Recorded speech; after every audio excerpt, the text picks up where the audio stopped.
Hey guys, Drifter here. Welcome to Black Ops 3 In Depth. In today's episode, we're going to be asking, is the Marshal 16 OP, and does it need a nerf? The gameplay you're going to get to see, of course, is me using the Marshal 16 single-wheeled for the beginning, and I will pull off a quick scope when I run out of ammo, and then we're going to swap over to some dual-wield gameplay as well.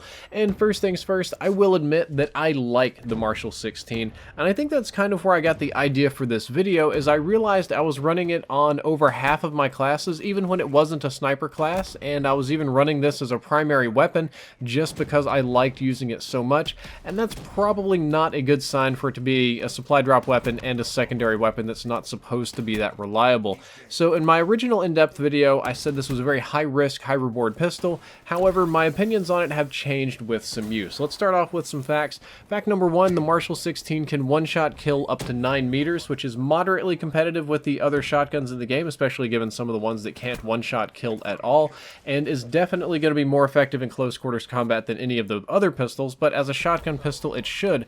However, and the real catch here is that it can get easy hip-fire one-shot kills within about 7 meters. Now to get the 9-meter kill, you have to aim down sights, you have to aim carefully, precisely, not miss, but within about 7 meters you can just break this thing out and spam it. The hip-fire is more than enough to get one-shot kills within 7 meters. Super easy, makes it an awesomely reliable backup weapon if you're using a long-range weapon like a sniper rifle and somebody rushes you.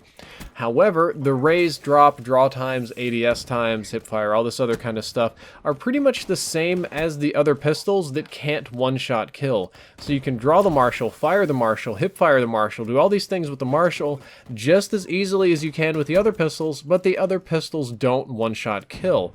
So the Marshal 16, which was, in my imagination, originally designed to be a high-risk, high-reward weapon, one that took tact and took skill and would leave you completely helpless if you missed, kind of like, say, the Argus. Unfortunately, it turned into an easy-to-use pocket panic cannon. It turned into a one-point secondary weapon that you can pull out and delete anybody that gets close to you super easily. In more chaotic modes, like maybe Safeguard, this isn't the most tactical of things, but it can do work. However, modes like TDM, Search and Destroy, or actually it can really work in any mode just so long as there's only one enemy, it's very easy just to swap weapons, pull this out, and immediately hip fire, and you will kill people very quickly. They just drop, you delete them, the one shot. Nothing kills faster than a one-shot kill in the game, so there's pretty much zero time to kill on this one.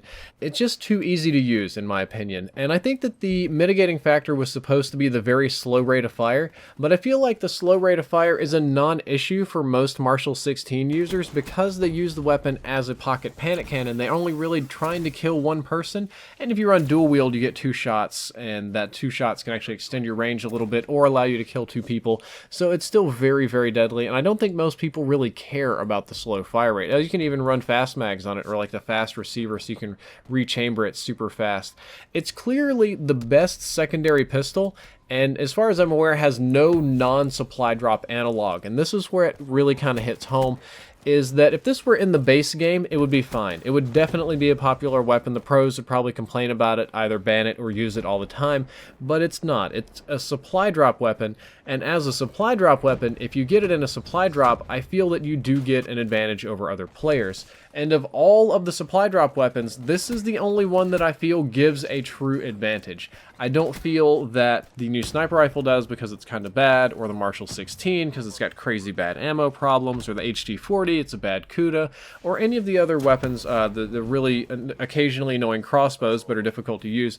However, this one gives a true advantage because it allows you to just one-shot anybody that gets close to you and just delete one player, and because it's gated in supply drops, it's probably an OP and weapon and needs a nerf. If we're going to follow the trend of the other supply drop weapons, this one needs to be weaker, it needs to be harder to use, something needs to be done about it. I'm going to continue to use it and abuse it until the end of time, but I feel like some of the things that could help would be to give it a god-awful hipfire spread, and maybe you have to aim down sights to get the one-shot kill to tighten up your pellets, or maybe give it a slow draw time, or something. It needs a little bit of something to make it weaker because right now it's just way too easy to use and fall back on. Guys, that's all for this in-depth episode. I hope you enjoyed it and I hope you learned something useful. If you did, don't forget to like, favorite, and subscribe. The previous episode was a fun one on Robot Wars, and the next episode I gotta keep secret for now. Drifter out.